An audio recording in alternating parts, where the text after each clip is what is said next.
The inheritance that changed everything. "Dad, why does our car sound like it's dying?" 8-year-old Emma asked from the back seat, her voice barely audible over the grinding noise of the failing transmission. Marcus Rivera glanced at his daughter through the rearview mirror, forcing a smile that didn't quite reach his tired eyes. "Before we jump back in, tell us where you're tuning in from. And if this story touches you, make sure you're subscribed, because tomorrow, I've saved something extra special for you." The dying Honda Civic wheezed to a stop outside the rusted gates of Clearwater Regional Airport, a forgotten stretch of cracked tarmac that hadn't seen commercial flights in over 2 decades. Marcus sat for a moment, his calloused hands gripping the steering wheel as he stared at the letter that had arrived 3 weeks ago. The paper was worn from being folded and unfolded countless times, the legal letterhead faded but still readable. "Mr. Rivera, we regret to inform you of the passing of your great-uncle Theodore Castellanos. As per his last will and testament, you have inherited his property located at Clearwater Regional Airport, specifically Hangar 7 and its contents." Marcus had never heard of Theodore Castellanos. His mother had died when he was 12, taking with her most stories about their extended family. His father had been absent even before that, leaving Marcus to navigate life's storms alone. The idea that some distant relative had left him anything seemed impossible, yet here he was, holding rusted keys and staring at a hangar that supposedly belonged to him now. Emma pressed her face against the car window, her breath fogging the glass. "Is this where we're going to live now, Dad?" The question hit Marcus like a physical blow. They weren't homeless yet, but the eviction notice tucked beneath the passenger seat gave them exactly 14 days to find somewhere else to go. His job at the construction site had ended 2 months ago, when the project ran out of funding. The unemployment checks barely covered Emma's school supplies, let alone rent for their tiny apartment. "Just visiting today, sweetheart," he said, opening the car door to a gust of cold November air. "Let's see what Uncle Theodore left us." The hangar loomed before them like a metallic cathedral, its corrugated walls streaked with rust and age. Marcus fumbled with the keys until he found one that fit the heavy padlock. The chain fell away with a satisfying clunk, and together they pushed open the massive sliding door. What they found inside took Marcus's breath away, though not for any reason he might have hoped. An airplane sat in the center of the hangar, but calling it an airplane felt generous. The twin-engine Cessna 402 looked like it had been through a war. Its nose was crumpled inward, the propeller blades bent at impossible angles. The left wing hung at an odd angle, supported by makeshift wooden braces. Chunks of metal were missing from the fuselage, revealing the skeletal framework beneath. Electrical wires dangled like intestines from various panels, and one of the landing gear assemblies was completely collapsed. Emma walked around the wreckage with the fearless curiosity of childhood, running her small hand along the damaged wing. "Dad, did this used to fly?" Marcus approached more cautiously, his construction-trained eye cataloging the extensive damage. This wasn't just a crashed plane. It was a monument to some catastrophic failure. Paint peeled from every surface, and the cockpit windows were spiderwebbed with cracks. A thick layer of dust covered everything, suggesting the aircraft had been sitting here undisturbed for years. "Once upon a time, probably," Marcus said, though he wondered if this wreck had ever been airworthy even before whatever accident had brought it here. A folded newspaper sat on a nearby workbench, yellowed with age. Marcus picked it up, noting the date from 15 years ago. The headline read, "Local pilot survives emergency landing at Clearwater."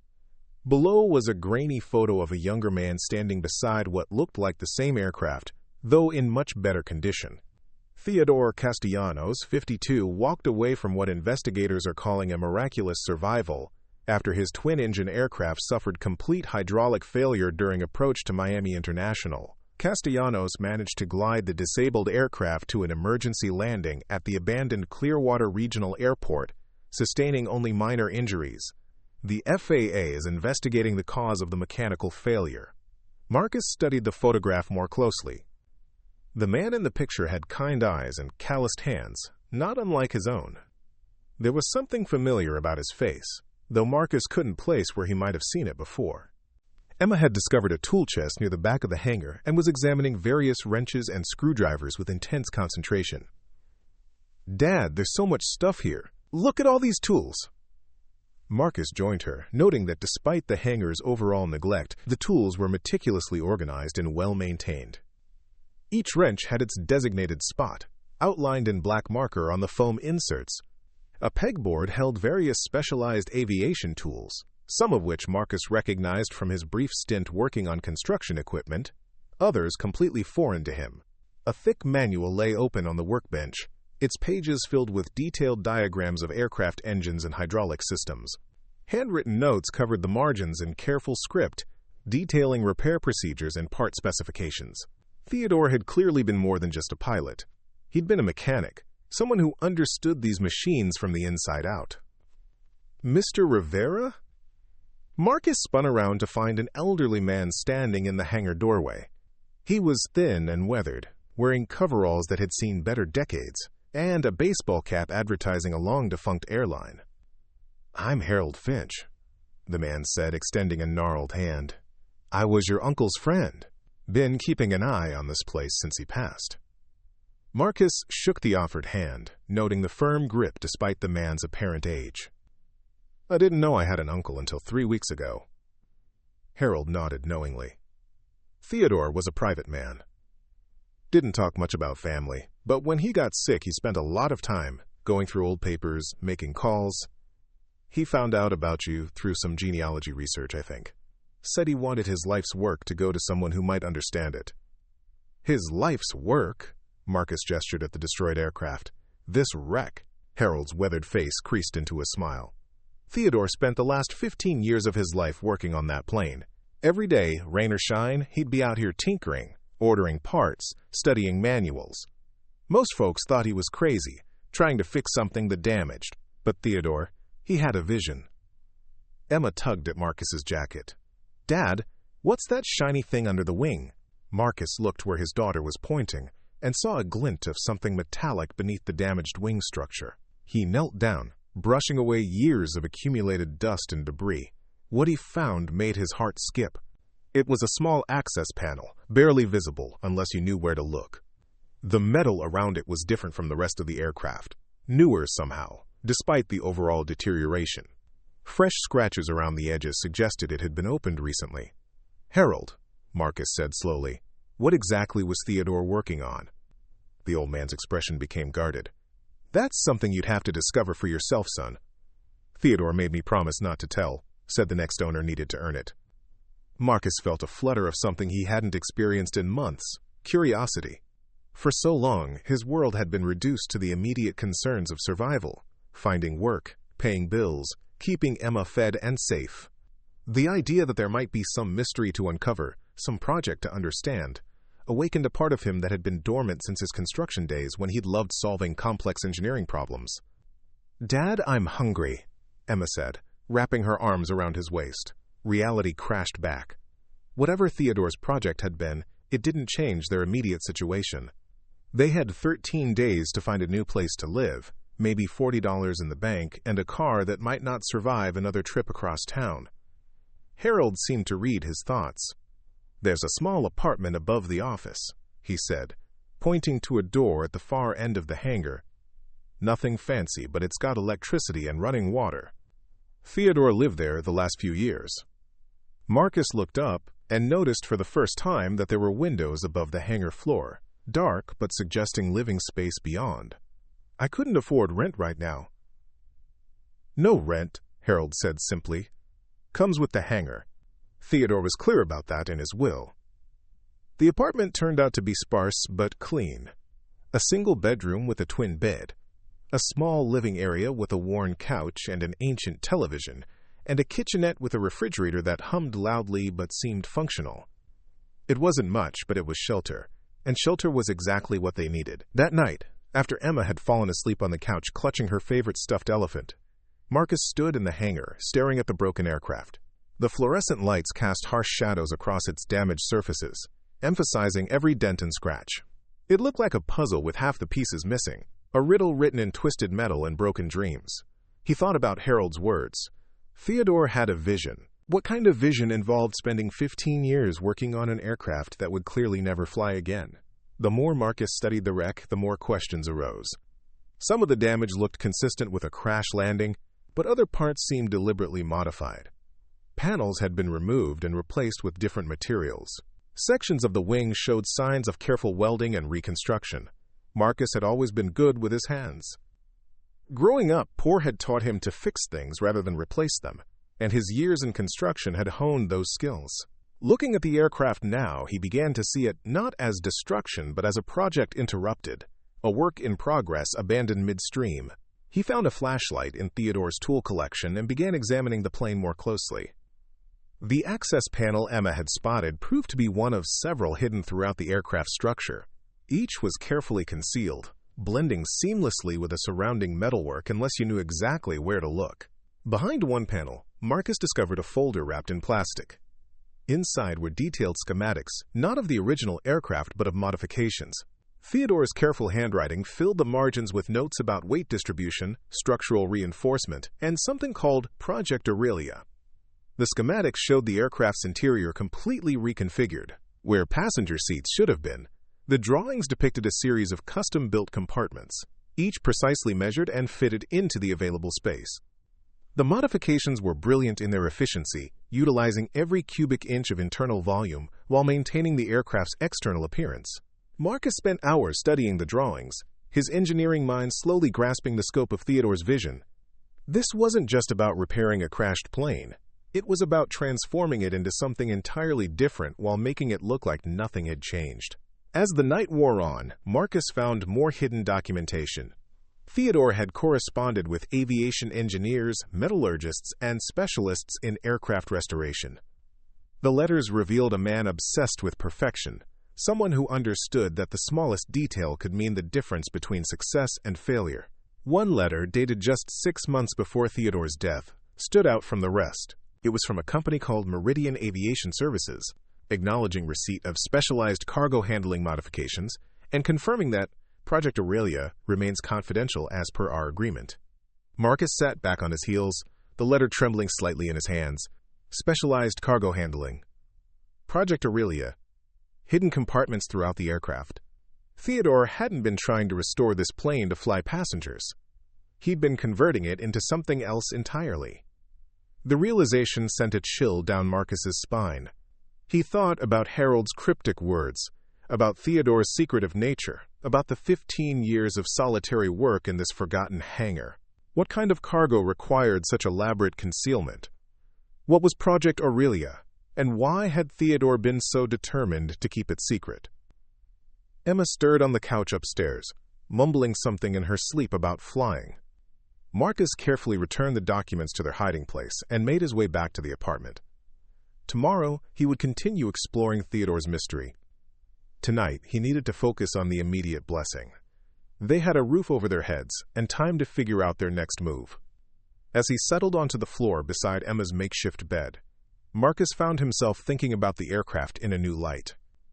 It wasn't just a wreck anymore. It was a puzzle that someone had spent 15 years trying to solve. Theodore had believed in something enough to dedicate the final years of his life to it. The least Marcus could do was try to understand what that something was. Outside, the wind whistled through the gaps in the hangar walls, and somewhere in the darkness, the broken aircraft waited with its secrets intact. The next morning brought unexpected visitors. Marcus was examining the aircraft's engine compartment when he heard cars pulling up outside the hangar. Through the dusty windows, he saw 2 black sedans and a white van with government plates. A woman in a dark suit entered the hangar, flanked by 2 men who looked like they'd stepped out of a federal agency recruitment poster. Her badge identified her as Agent Sarah Chen, Department of Transportation, Office of Inspector General. Mr. Rivera, I'm Agent Chen. We need to discuss your inheritance. Marcus straightened, acutely aware that Emma was still sleeping upstairs and that he knew far less about Theodore's activities than these people probably assumed. I inherited a broken airplane and a hangar. Not sure what there is to discuss. Agent Chen walked around the aircraft with the measured pace of someone conducting an inspection. Theodore Castellanos was a person of interest in several ongoing investigations. Money laundering, smuggling, tax evasion. His death doesn't close those cases. I never met the man, Marcus said truthfully. Preparing and narrating this story took us a lot of time, so if you are enjoying it, subscribe to our channel. It means a lot to us. Now, back to the story. Got a letter from a lawyer 3 weeks ago saying he left me this place. That's all I know. One of the male agents had been photographing various parts of the aircraft while Chen spoke. Now he approached her and whispered something Marcus couldn't hear. Chen nodded and turned back to Marcus. Mr. Rivera, we're going to need to conduct a thorough search of these premises. You and your daughter are welcome to remain in the apartment, but this hangar is now part of an active federal investigation. Marcus felt his stomach drop. They'd been here less than 24 hours, and already their sanctuary was being threatened. What exactly are you looking for? Evidence of criminal activity. This aircraft was supposedly damaged in an emergency landing 15 years ago, but our records show it was never properly investigated. Theodore refused to allow FAA inspectors full access to the wreckage, claiming it was too dangerous. We believe he was hiding something. The search took most of the day.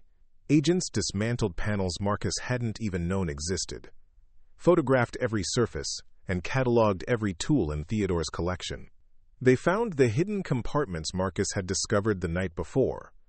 But if they contained anything incriminating, the agents didn't share that information. Emma watched the proceedings from the apartment window with the fascination of a child seeing adults play an elaborate game. She peppered Marcus with questions he couldn't answer. Why were the serious people taking pictures? What were they looking for? When would they be done? By late afternoon, the agents had loaded several boxes of documents into their van and sealed off portions of the hangar with yellow tape. Agent Chen approached Marcus as her team prepared to leave. Mr. Rivera, I'm going to be direct with you. Theodore Castellanos was not the simple pilot and mechanic he appeared to be. We have reason to believe he was involved in activities that, if proven, could result in federal asset forfeiture. That would include this property. Marcus felt the ground shifting beneath his feet. You're saying you might take this place away?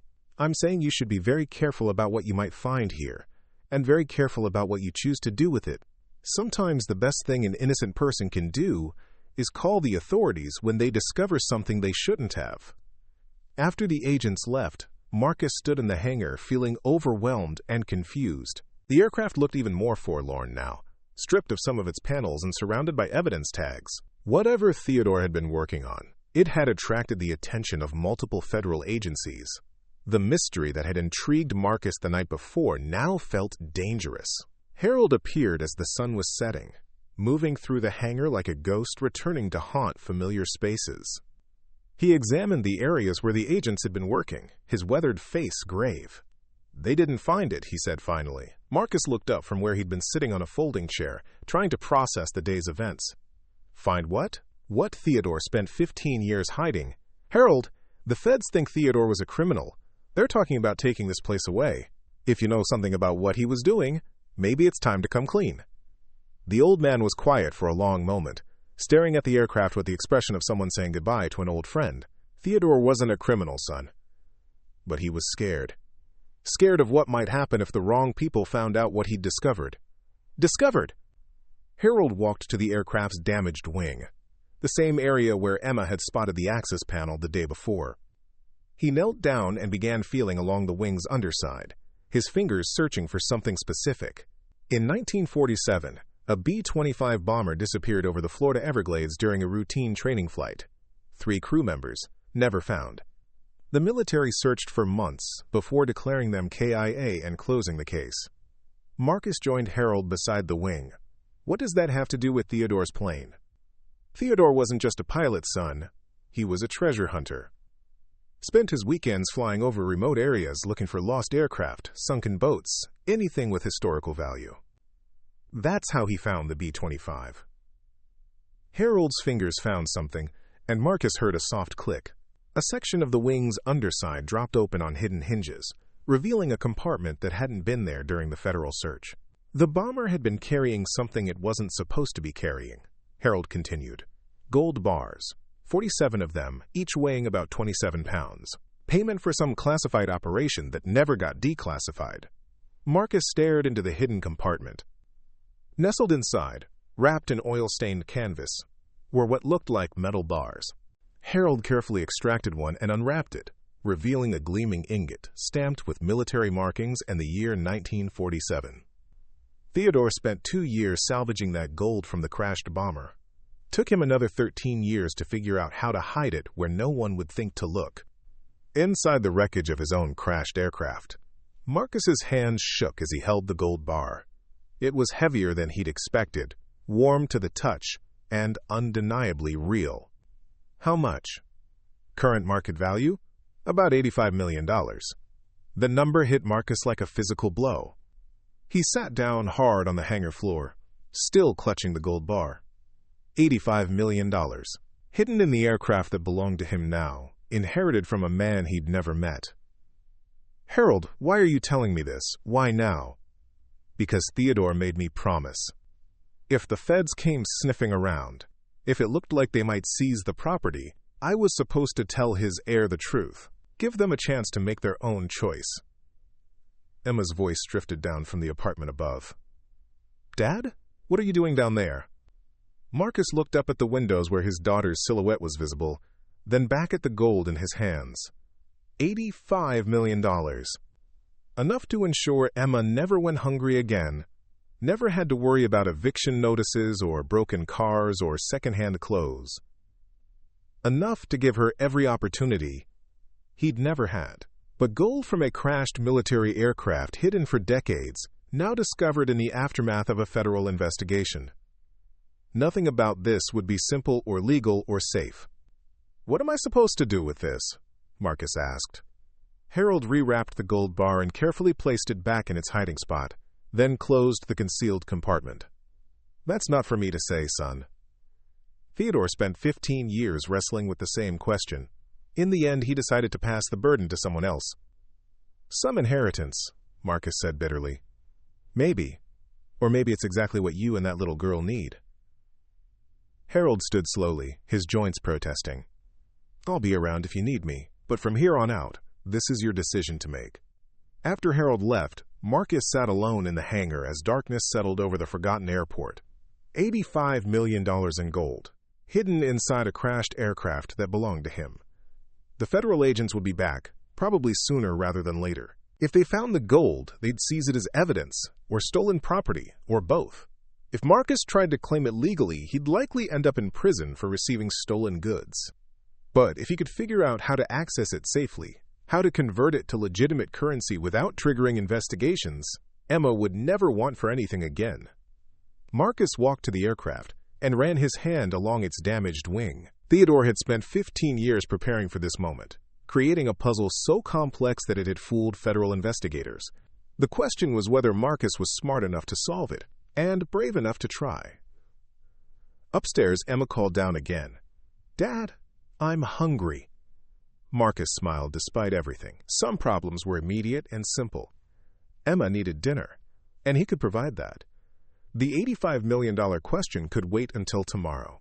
As he climbed the stairs to the apartment, Marcus found himself thinking about Theodore's careful planning, about 15 years of solitary work and patient preparation. The old pilot had left him more than just gold. He'd left him a choice. The choice to remain poor but safe, or to risk everything for the chance at a different life. Looking at Emma's trusting face as she curled up beside him for dinner, Marcus realized he already knew which choice he was going to make. The only question was whether he was smart enough to make it work. Marcus spent the next 3 days studying Theodore's hidden documentation with the intensity of a man whose life depended on understanding every detail.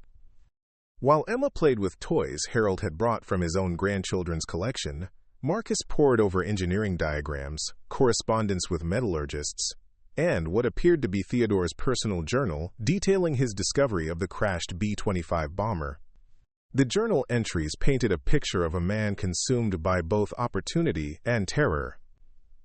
Theodore had found the bomber partially submerged in a remote section of the Everglades, its cargo hold still intact after decades underwater. The gold bars had been individually wrapped in waterproof containers, suggesting they were meant for a clandestine operation that history had forgotten. Theodore's entries revealed his internal struggle. He'd initially planned to report the find to authorities, but research into the bomber's mission had uncovered disturbing inconsistencies. The aircraft had been carrying payment for Operation Paperclip, the secret program that brought Nazi scientists to America after World War II. The gold had been intended as bribes and incentives, dirty money for a morally questionable cause. If this gold was meant to reward war criminals, Theodore had written, then perhaps its highest purpose is to help innocent people who deserve better. Marcus understood Theodore's reasoning, but it didn't make his own situation any clearer. The gold might have originated from a corrupt source, but taking it now would still constitute theft of government property. Yet leaving it hidden seemed equally wrong when Emma's future hung in the balance. On the fourth morning, Harold arrived with troubling news. Agent Chen had been asking questions around town, specifically about Marcus's background and financial situation. She'd visited his former construction site, his old apartment building, and even Emma's school. "She's building a profile," Harold explained as they stood beside the aircraft, "trying to figure out if you're involved in whatever she thinks Theodore was doing." Marcus felt a familiar knot of anxiety in his stomach. He'd dealt with suspicious authorities before, usually child services workers who couldn't understand how a single father working construction jobs could adequately care for a young daughter. The attention had always made him feel like a criminal even when he'd done nothing wrong. "What do you think she suspects?" Harold shrugged. "Could be anything." Theodore was careful, but 15 years of secretive behavior tends to attract attention. "Maybe she thinks you're here to collect something he left behind." The irony wasn't lost on Marcus. Agent Chen suspected exactly what was happening, but for the wrong reasons. She probably imagined some elaborate criminal conspiracy, when the truth was simply a desperate father trying to figure out how to use an unexpected inheritance to build a better life for his daughter. That afternoon, Marcus made a decision that felt both reckless and necessary. He began studying the aircraft's modifications not just to understand Theodore's hiding system, but to see if the plane could actually be made airworthy again. If the gold was going to remain hidden indefinitely, perhaps the aircraft itself could serve a different purpose. Theodore's documentation included detailed restoration plans. The crash damage, while extensive, hadn't compromised the aircraft's fundamental structure. The bent propellers could be replaced, the damaged nose section rebuilt, the collapsed landing gear repaired. It would require months of work and considerable expertise, but it wasn't impossible. More importantly, Marcus discovered that Theodore had been methodically acquiring all the necessary parts. Hidden throughout the hangar were crates containing replacement engines, propeller assemblies, avionics equipment, and hundreds of smaller components. Theodore had been preparing for a complete restoration, planning to make the aircraft flyable again while keeping its cargo secret. The restoration manuals included something else that caught Marcus's attention: certification documents for a private pilot's license in Theodore's name, and correspondence with flight instructors about advanced training in twin-engine aircraft. Theodore hadn't just been planning to restore the plane, he'd been planning to fly it himself. Emma wandered over while Marcus was examining a replacement propeller assembly. "Dad, are you going to fix the airplane?" Marcus looked at his daughter, noting the hope in her voice. She'd been watching his work with fascination, asking endless questions about how engines worked and why wings generated lift. For the first time since her mother's death 2 years ago, Emma seemed genuinely excited about something. "I don't know, sweetheart. It would be a lot of work."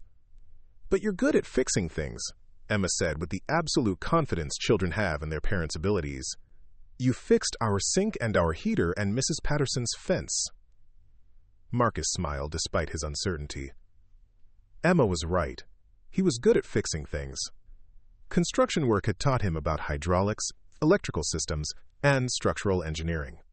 Theodore's manuals provided specific guidance for aircraft systems. The combination might be enough. That evening, after Emma had fallen asleep, Marcus made his way to the aircraft and opened the hidden compartment containing the gold.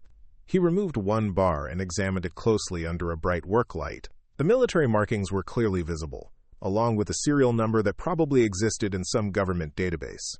This single bar was worth approximately $1.8 million at current gold prices.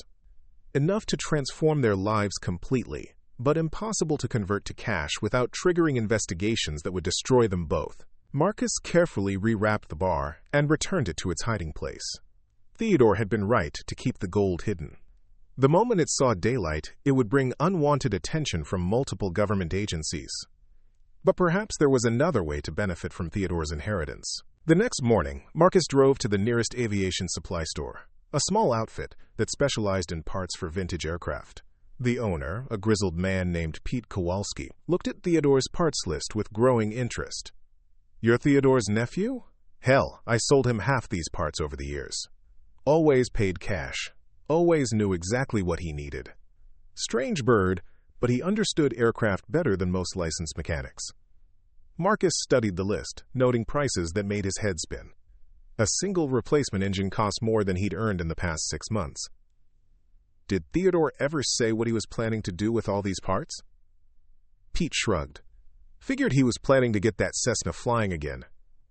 Ambitious project, considering the shape it was in when he brought it here. But Theodore had the skills and the patience. Plus, he had connections. Connections? Aviation guys. Mechanics, pilots, inspectors. Theodore knew people all over Florida who owed him favors. He helped a lot of folks over the years, never asked for much in return. If anyone could get that wreck certified for flight, it would be him.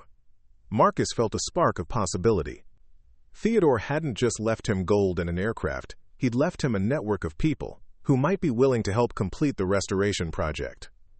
If Marcus could get the plane flying again, it might solve multiple problems simultaneously. A functional aircraft could be sold legally for significant money, probably enough to relocate somewhere Agent Chen couldn't find them. It would also serve as the perfect cover for the gold, allowing Marcus to keep Theodore's secret while building a legitimate life for Emma. Over the following days, Marcus began reaching out to Theodore's contacts. The response surprised him.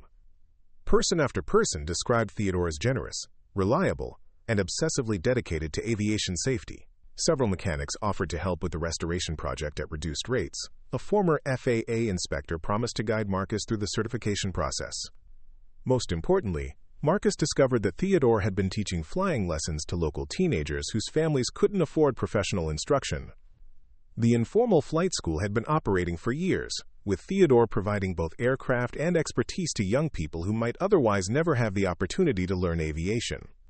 Emma accompanied Marcus on several of these visits, charming Theodore's friends with her curiosity about flying and her obvious pride in her father's mechanical abilities. Marcus watched her interact with retired pilots and aircraft mechanics, noting how her confidence grew with each conversation. "Your daughter's got good instincts," one of Theodore's friends observed. "Asks the right questions, listens to the answers." Theodore would have liked her. The comment stuck with Marcus. Theodore had spent 15 years preparing for someone to inherit his work. But perhaps he'd been hoping for more than just a caretaker for hidden gold. Perhaps he'd wanted someone who would continue his legacy of helping young people discover aviation. 2 weeks after the federal agent's visit, Marcus made a decision that would have seemed impossible a month earlier. He was going to restore Theodore's aircraft to flying condition, establish the flight school Theodore had envisioned, and use the legitimate income to build a stable life for Emma. The gold would remain hidden, at least for now. It was too dangerous to access directly, but its presence gave Marcus something he'd lacked for years. The security of knowing that if everything else failed, Emma's future was protected. Marcus began the restoration project by focusing on the aircraft's structural integrity. The fuselage needed extensive welding to repair crash damage, work that required both skill and patience. He started each morning before Emma woke up, learning Theodore's techniques from detailed notes and video recordings the old pilot had made for himself. The work was meditative in a way Marcus hadn't expected. Each repaired joint, each replaced panel brought the aircraft closer to airworthiness. More importantly, it brought Marcus closer to understanding Theodore's vision. This wasn't just about restoring a damaged aircraft. It was about creating something that would serve the community for years to come. Emma appointed herself as assistant supervisor of the restoration project. She organized tools, kept track of small parts, and provided running commentary on Marcus's progress. Her enthusiasm became infectious, drawing visits from Harold and other local aviation enthusiasts who offered advice and assistance. "Dad, when the airplane is fixed, will you learn to fly it?" Emma asked one afternoon while Marcus worked on installing a rebuilt engine. Marcus paused in his work. He'd been so focused on the mechanical aspects of restoration that he hadn't seriously considered the piloting side. But Theodore's documentation included not just repair manuals, but also ground school materials and flight training curricula. "Would you like me to learn to fly?" Marcus asked. Emma's face lit up. Could we fly together? Like, up in the clouds? The image of sharing flight with his daughter sent an unexpected wave of emotion through Marcus. For so long, their world had been constrained by financial limitations and practical concerns. The idea of literally rising above those constraints, of showing Emma a view of the world from above, felt like the most natural extension of Theodore's gift. That evening, Marcus called the flight instructor Theodore had been working with. The man, a retired airline pilot named Captain James Morrison, agreed to meet the following day to assess Marcus's aptitude for flight training. Theodore mentioned he was looking for someone to continue his work, Captain Morrison said during their phone conversation. Teaching kids to fly, keeping aviation alive in the community. I'd be honored to help his nephew carry on that tradition. The meeting went better than Marcus had dared hope. Captain Morrison was impressed by Marcus's mechanical knowledge and his obvious dedication to the restoration project. More importantly, he understood Marcus's financial constraints and offered to structure flight training around the restoration timeline. "We'll take it slow," Captain Morrison explained. "Ground school while you're working on the plane, flight training once it's airworthy. By the time the restoration is complete, you'll be ready for your pilot's license." Emma sat in on the ground school sessions, absorbing information about weather patterns, navigation, and aircraft systems with the unfiltered curiosity of childhood. Marcus found himself learning as much from her questions as from Captain Morrison's formal instruction. As weeks passed, the aircraft began to look less like a crashed wreck and more like a restoration project. New propellers replaced the bent originals. Fresh paint covered repaired fuselage sections. Modern avionics updated the cockpit while maintaining the aircraft's classic appearance. More importantly, word of the restoration project spread throughout the local aviation community. People began stopping by the hangar to check on progress, offering parts, expertise, and encouragement. Marcus realized he was becoming part of a community he'd never known existed, bound together by shared love of flight and respect for Theodore's memory. Agent Chin made several more visits during this period, each time finding less to be suspicious about. The restoration project provided perfect cover for Marcus's presence at the hangar. His growing reputation in the aviation community made him seem less like a criminal conspirator and more like a dedicated hobbyist honoring his uncle's memory. During one visit, Agent Chen examined the aircraft's progress with what seemed like genuine interest. "This is impressive work," she admitted. "How long until it's airworthy?" Marcus wiped grease from his hands with a shop rag. "Another 2 or 3 months, assuming I can stay focused on the mechanical work. The paperwork for certification will take longer." "And then what? You planning to sell it?" Marcus had given this question considerable thought. Theodore was running a small flight school before he died, teaching kids whose families couldn't afford professional instruction. "I'm thinking about continuing that." Agent Chen nodded approvingly. "Community service." Theodore would have liked that. The comment surprised Marcus. "You knew Theodore personally?" "I interviewed him several times over the years. Never could prove he was involved in anything illegal, but I knew he was hiding something. Now I think maybe what he was hiding was just kindness. Sometimes that makes people look suspicious to law enforcement." After Agent Chen left, Marcus felt a weight lift from his shoulders. The federal investigation seemed to be losing momentum, at least as it related to him personally. His growing integration into the local community provided legitimate reasons for his presence and activities. But the gold remained hidden, and Marcus remained aware that his family's security ultimately depended on something he couldn't legally claim. The restoration project was meaningful and potentially profitable, but it wouldn't provide the kind of financial security that $85 million represented. Late one night, while reviewing Theodore's journal entries, Marcus found a passage that seemed written directly to him. "The person who inherits this burden will face the same choice I faced: use the gold and risk everything, or find another way to honor what it represents. I believe the right choice is to build something lasting, something that helps others the way this gold might have helped its original recipients if history had taken a different path." Marcus closed the journal and looked out at the aircraft, now nearly complete after months of careful work. Theodore had been right about finding another way. The restoration project had given Marcus purpose, community, and skills that would serve him and Emma for years to come. The gold provided security, but the aircraft provided something more valuable, a future they could build together. 2 days before the aircraft's certification flight, Marcus received an unexpected visitor. A well-dressed man in his 60s introduced himself as Robert Castellanos, Theodore's younger brother and Emma's great-great-uncle. "I came as soon as I heard about the restoration," Robert explained. "Theodore and I hadn't spoken in years, but I always regretted the distance between us. I hoped I might meet his heir and see what he'd accomplished." Marcus invited Robert into the hangar, noting the man's emotional reaction to seeing the aircraft in near-perfect condition. Robert walked around the plane with the careful attention of someone who understood aviation, pausing to examine specific repairs and modifications. "This is extraordinary work," Robert said finally. "Theodore dreamed of getting this plane flying again, but I never thought anyone would have the skill and dedication to make it happen." They talked for hours, with Robert sharing stories about Theodore's youth and his passion for aviation. Marcus learned that Theodore had been a decorated military pilot before becoming a civilian flight instructor, and that his dedication to teaching young pilots had been a lifelong calling. Most importantly, Robert revealed something that changed Marcus's understanding of the entire situation. "Theodore called me about 6 months before he died," Robert said. "He was worried about what would happen to his work if something happened to him. He'd been researching our family tree, looking for someone who might understand what he was trying to accomplish." "What exactly was he trying to accomplish?" Robert gestured toward the aircraft. "This. A lasting institution that would teach aviation to kids who couldn't afford it otherwise." Theodore had been planning to donate this plane and the hangar to a non-profit foundation he was establishing. His death interrupted that process. Marcus felt pieces of the puzzle clicking into place. Theodore's secretive behavior hadn't been about hiding criminal activity. It had been about protecting a charitable project until it could be properly established and legally protected. "There's something else," Robert continued. "Theodore set aside funds to support the foundation's operations, money he'd saved over the years from his various aviation activities. The legal paperwork was nearly complete when he passed away."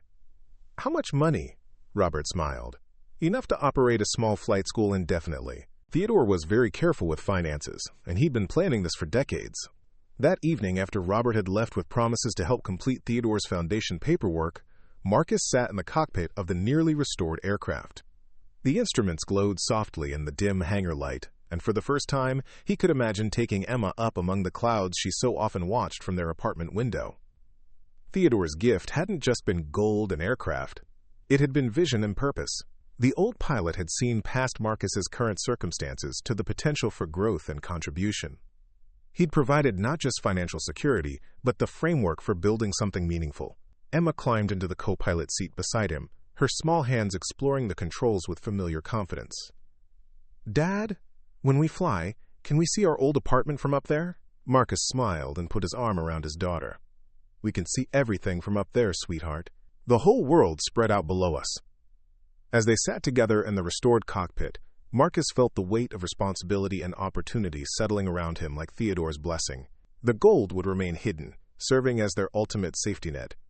But their real future lay in the wings of this aircraft and the young pilots they would teach to use them. The restoration was nearly complete, and their new life was about to take flight. The certification flight was scheduled for a crisp Tuesday morning in March, exactly 6 months after Marcus had first laid eyes on the crashed aircraft. Captain Morrison arrived early, conducting his own pre-flight inspection with the thoroughness of someone who understood that first flights required absolute perfection. Marcus stood beside the hangar doors, watching morning sunlight illuminate the fully restored Cessna 402. Fresh white paint gleamed across its fuselage, interrupted only by elegant blue striping that Emma had helped design. New propellers caught the light like polished silver, and the landing gear stood solid and straight. It looked nothing like the wreck they'd inherited. Emma bounced on her toes beside him, clutching a small digital camera Harold had given her to document the historic moment. She'd been talking about this day for weeks, planning exactly how she would photograph their airplane's return to the sky. "Dad, are you nervous?" she asked, slipping her hand into his. Marcus squeezed gently. "A little, but it's the good kind of nervous, like before something amazing happens." Captain Morrison completed his inspection and approached with a satisfied nod. "She's ready. Systems check perfect. Control surfaces responding properly. Engines purring like kittens." Marcus felt a profound sense of completion as the plane sat ready on the tarmac, no longer a broken puzzle but a fully functional machine capable of carrying them into the sky. Harold arrived with several other aviation enthusiasts from the local community, along with Robert Castellanos and a woman Marcus hadn't met before. Robert introduced her as Linda Morrison, an attorney specializing in nonprofit organizations and aviation law. "I've been working with Robert to complete Theodore's foundation paperwork," Linda explained. "The Castellanos Aviation Education Foundation is now officially established, with you as the designated director and this aircraft as its primary training platform." Marcus accepted the legal documents with hands that trembled slightly. The foundation paperwork formalized everything Theodore had envisioned, a perpetual organization dedicated to teaching aviation to young people regardless of their financial circumstances. The hangar, the aircraft, and Theodore's mysterious funding source were all legally protected under the Foundation's umbrella. More importantly, the legal structure provided perfect cover for Theodore's hidden assets.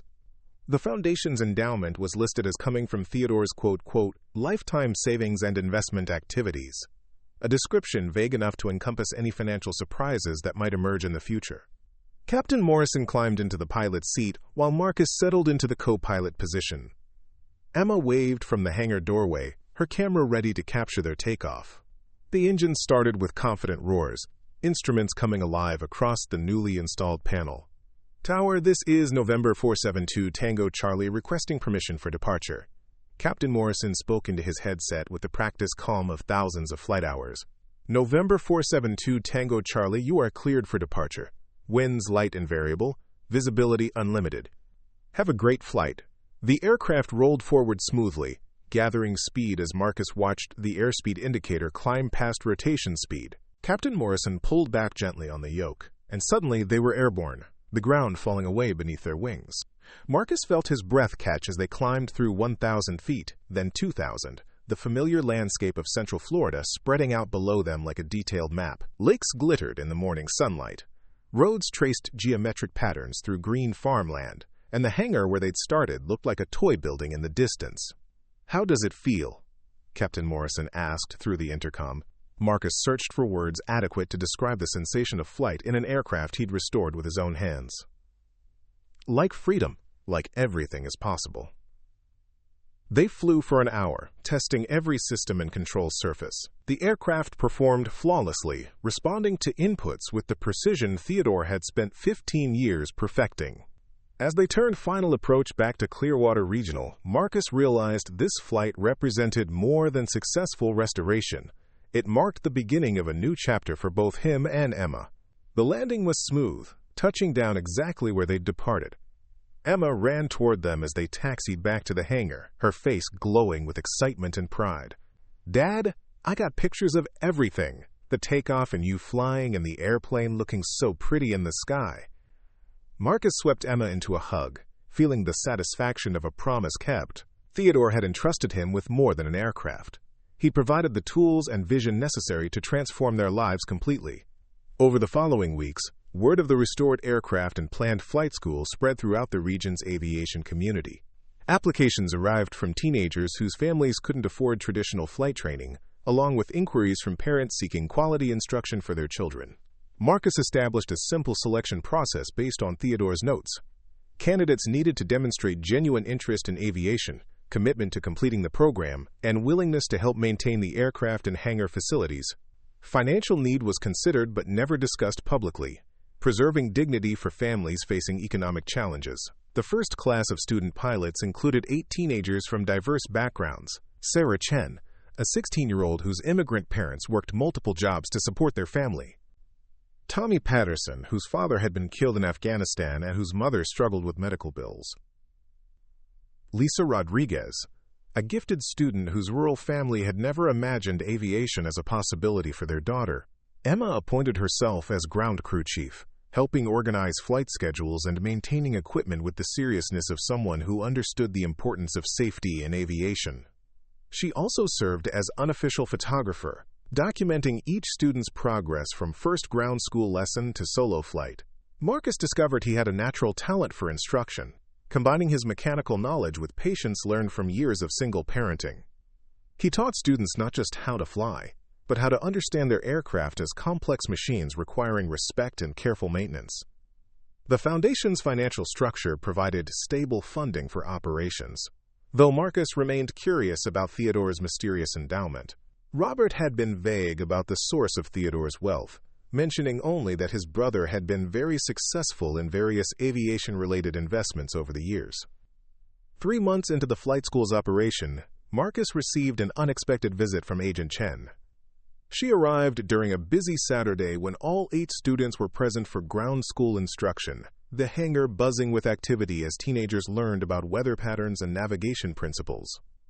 "Impressive operation you've built here," Agent Chen observed, watching Emma demonstrate proper pre-flight inspection procedures to a group of attentive students. Marcus joined her beside the aircraft, noting that her demeanor seemed different from previous visits. Less suspicious, more genuinely interested in what she was observing. "Theodore's dream, not mine," Marcus replied. "I'm just trying to keep it alive." Agent Chen nodded, watching Sarah Chen practice radio communications with Captain Morrison's guidance. "I've been thinking about Theodore a lot lately. Spent years convinced he was hiding something criminal, but maybe what he was hiding was just generosity. Sometimes people do good work quietly because they don't want recognition or interference." She reached into her briefcase and withdrew a thick folder. "I wanted to give you this. Our investigation is officially closed. No evidence of criminal activity. But I found some things during my research that you should probably have." The folder contained historical documents Agent Chen had uncovered during her investigation. Military records, flight logs, and correspondence related to the B-25 bomber that had crashed in the Everglades decades earlier. Most intriguingly, it included declassified documents about the aircraft's mission and cargo. "That bomber was carrying gold," Agent Chen explained quietly.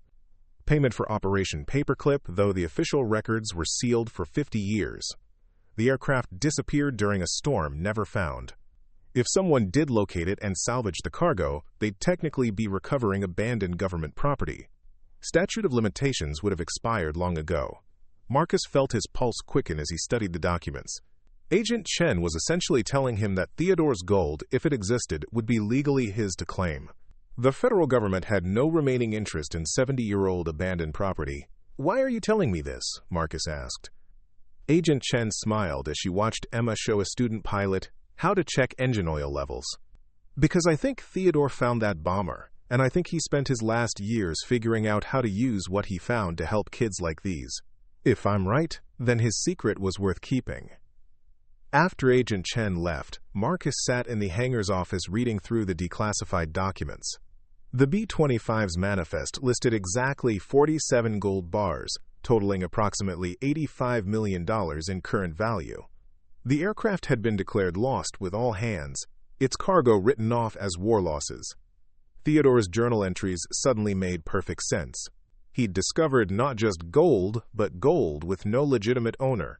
The government had abandoned any claim decades ago, and the original mission had been morally questionable at best.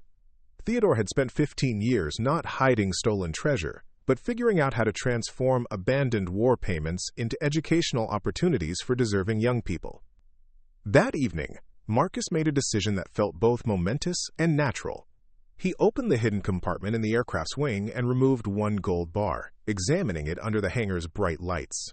According to Agent Chen's documents, this gold legally belonged to whoever found it, free and clear of any government claims. But rather than rushing to convert it to cash, Marcus returned the bar to its hiding place. Theodore had been right about patience and planning. The flight school was thriving, the foundation was stable, and Emma was happier than she'd been since her mother's death. The gold provided security, but their real wealth lay in the community they were building. Over the following months, Marcus watched his students progress from nervous beginners to confident pilots. Sarah Chen earned her private pilot's license and immediately began working toward her commercial rating, dreaming of becoming an airline pilot.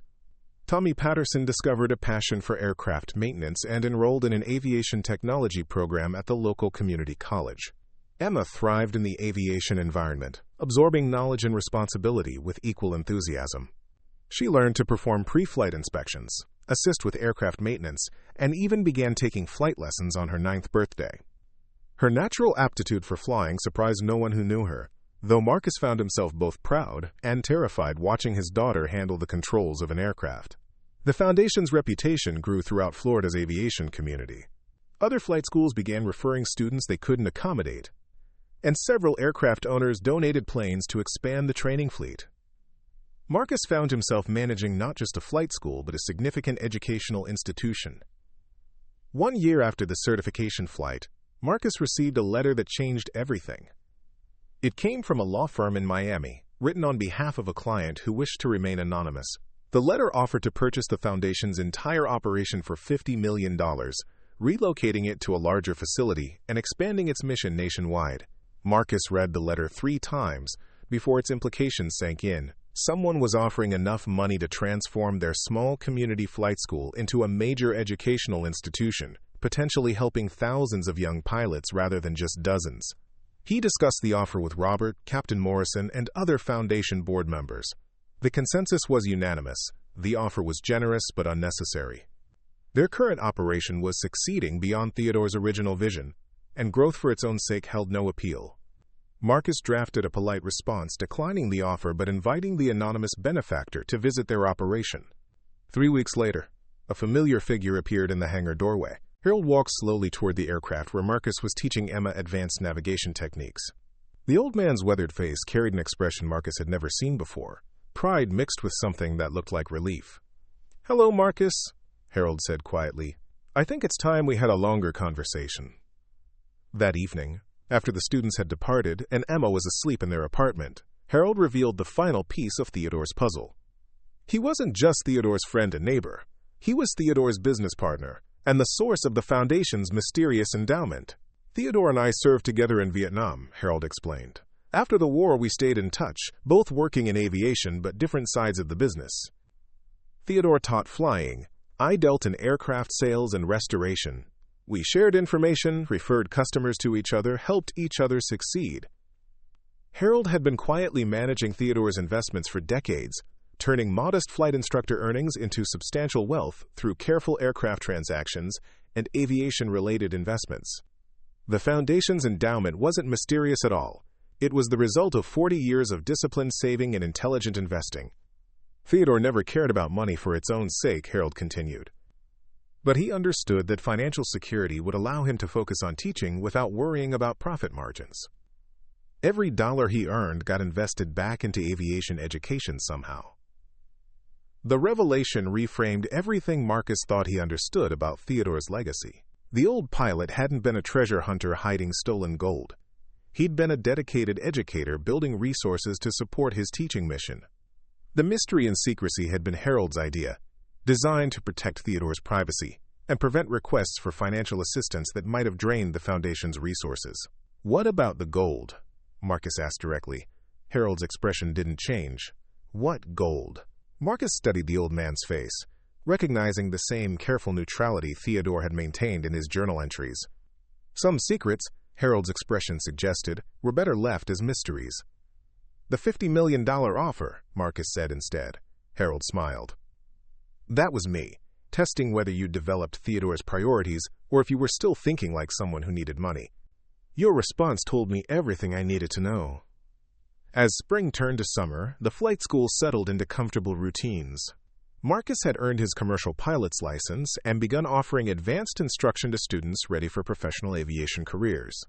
Emma had soloed on her 10th birthday, becoming one of the youngest licensed pilots in Florida history. The hangar buzzed with constant activity as students, instructors, and aviation enthusiasts gathered to share knowledge and passion for flight. Marcus realized he'd found more than financial security in Theodore's inheritance. He'd discovered his true calling as an educator and mentor. Late one evening, while performing routine maintenance on the Cessna, Marcus noticed Emma sitting in the cockpit with a thoughtful expression.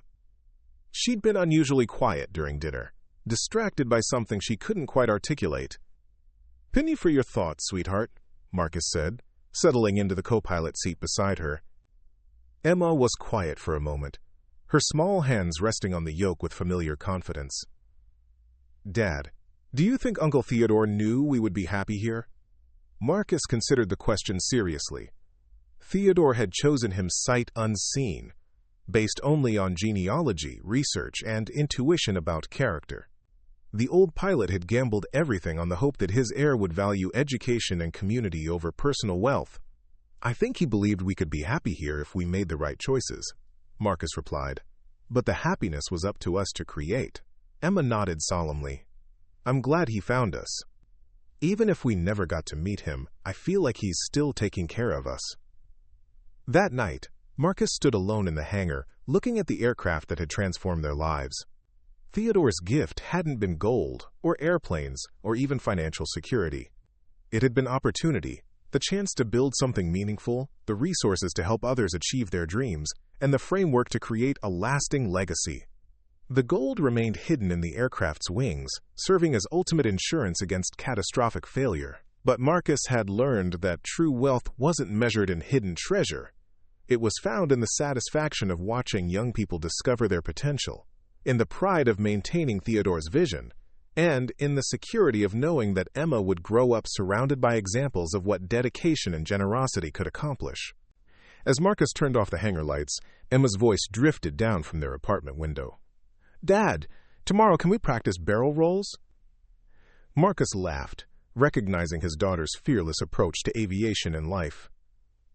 "We'll see, sweetheart. We'll see." The aircraft sat quietly in the darkness, guardian of its secrets and witness to the transformation it had enabled. Tomorrow would bring new students, new challenges, and new opportunities to honor Theodore's legacy. Tonight, Marcus was content to rest in the knowledge that they'd found their place in the world, lifted by wings built from equal parts metal and dreams. 5 years had passed since that first certification flight, and the Castellanos Aviation Education Foundation had grown beyond anything Marcus could have imagined. What started as a single aircraft and 8 students had evolved into a comprehensive aviation program serving over 200 young people annually. The original hangar now housed 4 training aircraft, ranging from basic trainers to advanced twin-engine machines. A second hangar had been constructed to accommodate the Foundation's expanding maintenance program, where students learned not just to fly, but to understand every system that kept aircraft safely in the air. Emma, now 15 and already holding her private pilot's license, served as the program's youngest certified flight instructor, specializing in ground school fundamentals. Marcus stood in the tower of what had once been the abandoned Clearwater Regional Airport, now officially redesignated as Theodore Castellanos Memorial Field. The tower had been restored to full operational status, staffed by volunteers from the local aviation community, who provided air traffic control services for the busy training operations below. Through the tower windows, Marcus watched a steady stream of aircraft taking off and landing. Sarah Chen, now 21 and a recent graduate of a major airline's pilot training program, was conducting a checkout flight with one of the Foundation's newest instructors. Tommy Patterson, who had completed his aviation maintenance certification with honors, supervised a group of students performing engine inspections on one of the training aircraft.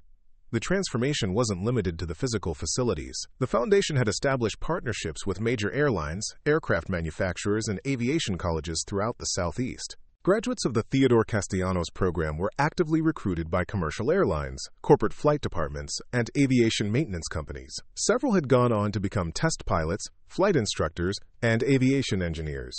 Marcus descended from the tower to find Harold waiting in the original hangar, examining the restored Cessna 402 with the appreciative eye of someone who remembered its condition 5 years earlier. At 78, Harold remained sharp and actively involved in the Foundation's operations, though he'd begun talking about eventual retirement.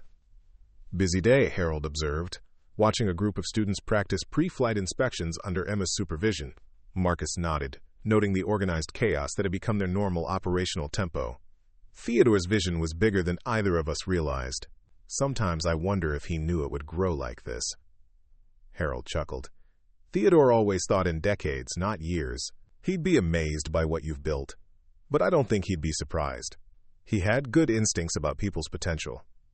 They walked together toward the maintenance hangar, where advanced students were working on a complex avionics upgrade project. The Foundation's curriculum had evolved to include not just flight training, but comprehensive aviation education. Meteorology, aerodynamics, aviation business management, and regulatory compliance. Students graduated with skills that prepared them for any aspect of the aviation industry. The financial structure supporting this expansion remained Theodore's most enduring mystery. Harold continued to manage the foundation's investments with remarkable success, generating returns that seemed to exceed what should have been possible from Theodore's original flight instructor earnings. When pressed for details, Harold would smile and mention lucky timing in various aviation-related investments. Marcus had long since stopped questioning the foundation's financial stability. Whatever the source of their resources, the money was being used exactly as Theodore had intended, to provide aviation education to deserving young people regardless of their economic circumstances. The results spoke for themselves in the form of successful graduates building careers throughout the aviation industry. Emma approached them carrying a tablet displaying the day's flight schedule. Her confidence and competence as an instructor impressed everyone who worked with her, though Marcus still felt protective anxiety whenever she climbed into an aircraft's left seat. "Dad, we've got a problem with the insurance company again," Emma reported. "They're questioning why we're allowing a 15-year-old to provide flight instruction, even with all the proper certifications." Marcus sighed. The Foundation's success had attracted increasing regulatory attention as it grew. Various government agencies and insurance companies struggled to understand how a small nonprofit organization could operate such an extensive aviation program without apparent financial backing from major corporations or government grants. "I'll handle it," Marcus promised. "Same conversation we've had a dozen times. Your qualifications speak for themselves." Emma's flight instructor certification had been earned through the same rigorous process required of adult candidates. Her knowledge of aviation principles exceeded that of many commercial pilots twice her age, and her safety record was impeccable. The fact that she was Theodore's heir in spirit as well as law seemed to manifest in her natural aviation abilities. Harold watched the interaction with the satisfied expression of someone who had witnessed a successful mentorship. "Emma reminds me of Theodore at that age," he said quietly. "Same instincts, same dedication to getting things right." That afternoon, Marcus received a call that would test the Foundation's stability in ways he hadn't anticipated. Agent Chen, now promoted to regional supervisor for the Department of Transportation's Office of Inspector General, requested a meeting to discuss irregularities in the Foundation's financial structure. They met in Marcus's office, a converted storage room that overlooked the main training hangar. Agent Chen had aged gracefully in the 5 years since her investigation of Theodore's activities, her suspicion replaced by what seemed like genuine respect for the Foundation's accomplishments. "I'll be direct," Agent Chen began. "Treasury Department flagged some unusual patterns in your Foundation's banking activities. Large cash deposits going back several years, always just under reporting thresholds. Always perfectly legal but consistently unusual for a small nonprofit organization." Marcus felt familiar anxiety building in his chest. They'd been so careful about maintaining legal compliance, but perhaps not careful enough about avoiding attention from federal financial monitoring systems. "Our donors prefer privacy," Marcus said carefully. "Aviation enthusiasts tend to be successful people who don't want publicity for their charitable activities." Agent Chen nodded. "That's what I told Treasury, but they're conducting a broader investigation into cash-based money laundering operations, and your Foundation's pattern triggered their algorithms. I'm here as a courtesy, to give you advance warning that they'll probably want to examine your records." After Agent Chen left, Marcus found himself staring at the hidden access panel in the Cessna's wing. The gold remained undisturbed after all these years, but its presence suddenly felt more dangerous than protective. If Treasury investigators began examining the Foundation's finances with sufficient thoroughness, they might uncover connections to Theodore's mysterious wealth that couldn't be explained by flight instructor savings and lucky investments. That evening, Marcus discussed the situation with Harold in terms that carefully avoided mentioning specific hidden assets. Harold listened with the calm attention of someone who had been anticipating this conversation for years. "Time to implement Theodore's contingency plan," Harold said finally. Marcus frowned. "What contingency plan?" Harold smiled with the expression of someone revealing a carefully guarded secret. "Theodore didn't just hide assets, son. He created multiple legal pathways for legitimizing them if necessary. Been waiting 5 years to see if you'd earned the right to know about them." The next morning, Harold led Marcus to a storage unit across town that had been rented under the Foundation's name for the past 5 years. Inside were dozens of boxes containing documentation Marcus had never seen: aviation industry investments, aircraft sales contracts, consulting agreements, and intellectual property licenses dating back decades. Theodore wasn't just a flight instructor, Harold explained as they examined the paperwork. He was also an aviation consultant, aircraft designer, and holder of several patents related to flight training equipment. His income sources were diverse and substantial, just carefully compartmentalized for privacy. The documentation painted a picture of Theodore as a Renaissance figure in aviation education, someone whose influence extended far beyond his small flight school. Major airlines had paid substantial consulting fees for his expertise in pilot training methodology. Aircraft manufacturers had licensed his innovations in flight simulation technology. Aviation colleges had purchased curriculum materials he'd developed over decades of teaching. Most importantly, the documentation provided a completely legal explanation for every dollar in the Foundation's accounts. Theodore's wealth hadn't been mysterious at all. It had simply been private, managed through a complex but entirely legitimate network of aviation-related business activities. "Why didn't you show me this before?" Marcus asked. Harold's expression grew serious. "Because Theodore wanted to know if you'd build something worthy of his legacy before revealing its full scope. Anyone can inherit money, but not everyone can inherit responsibility. You've proven you understand the difference." The Treasury investigation proceeded over the following months with the methodical thoroughness of federal financial auditing. Agents examined every transaction, traced every deposit, and interviewed dozens of people connected to the Foundation's operations. The documentation Harold had revealed provided perfect explanations for every financial question raised. More importantly, the investigation's scope allowed Marcus to understand the true extent of Theodore's influence in aviation education. Investigators uncovered connections to flight training programs throughout the United States, research institutions developing new aviation technologies, and charitable organizations supporting aviation education worldwide. Theodore hadn't just been building a single flight school. He'd been creating a network of educational institutions that would advance aviation training for generations. The Castellanos Foundation was intended as the flagship operation, demonstrating how comprehensive aviation education could transform young people's lives and careers. The investigation concluded with Treasury agents expressing amazement at the thoroughness of Theodore's business documentation and the legitimate nature of all Foundation activities. Agent Chen visited personally to deliver the official clearance letter, staying afterward to observe flight training operations. "I've been in law enforcement for 25 years, Agent Chen told Marcus as they watched Emma demonstrate advanced aerobatic maneuvers to a group of fascinated students. "I've learned to distinguish between people hiding criminal activity and people protecting legitimate privacy. Theodore fell into the second category, and so do you." With the federal investigation closed and the Foundation's legitimacy confirmed, Marcus felt free to expand operations in ways he'd previously considered too risky. The board of directors approved construction of a third hangar dedicated to advanced flight training, including aircraft capable of preparing students for airline transport pilot licenses. Emma had become the Foundation's most effective recruiter, traveling to high schools throughout Florida to speak about aviation career opportunities. Her presentations combined technical knowledge with inspirational storytelling, encouraging students who had never considered aviation as a realistic career path. The impact extended beyond individual students to entire communities. Rural towns that had lost economic opportunities found new hope in young people who returned from aviation training programs with high-paying technical careers. Urban students discovered alternatives to traditional college paths that offered immediate employment and advancement potential. Marcus often reflected on the chain of events that had begun with a desperate search for shelter and evolved into a thriving educational institution. Theodore's gift hadn't just been financial resources. It had been vision and structure that allowed those resources to create lasting positive change.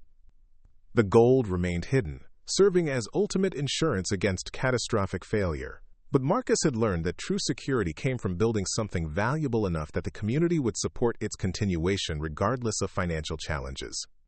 The Foundation had become an integral part of Florida's aviation infrastructure, generating enough value that its loss would be felt throughout the industry. On quiet evenings, Marcus would sometimes sit in the cockpit of the original Cessna 402, the aircraft that had started everything, and marvel at the transformation 5 years had brought. What had begun as a desperate father's search for shelter had become a legacy that would outlast his own lifetime. Emma joined him one such evening, settling into the co-pilot seat with the comfortable familiarity of someone who had grown up in aircraft cockpits. At 15, she possessed aviation knowledge and skills that impressed seasoned professionals, but she also retained the curiosity and enthusiasm that made her an effective teacher. Dad, do you ever think about what would have happened if Uncle Theodore had chosen someone else to inherit all this? Marcus considered the question seriously. Theodore's genealogy research had identified several potential heirs, any of whom might have taken different approaches to the inheritance. I think Theodore chose based on potential, not just family connection. He saw something in our situation that suggested we might understand what he was trying to accomplish. Emma nodded thoughtfully. I'm glad he chose us, not just because of what we got, but because of what we were able to give back. As they sat together in the aircraft that had changed their lives, Marcus felt the deep satisfaction of work well done. Theodore's vision had been realized beyond its original scope, transforming not just their own lives, but the lives of hundreds of young people who had discovered aviation through the Foundation's programs. The gold remained Theodore's secret, known only to Marcus and perhaps Harold.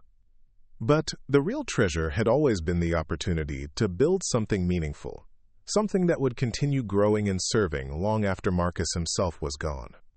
In choosing to honor Theodore's educational vision rather than simply claiming hidden wealth, Marcus had discovered the difference between being rich and being truly prosperous. The Foundation would continue expanding, training new generations of pilots and aviation professionals, carrying forward Theodore's belief that young people deserved opportunities to reach their full potential regardless of their economic circumstances. And somewhere in the wings of a restored aircraft, $85 million in gold would continue serving its highest purpose, providing security for an institution dedicated to lifting others into the sky. Up next, you've got two more standout stories right on your screen. If this one hit the mark, you won't want to pass these up. Just click and check them out.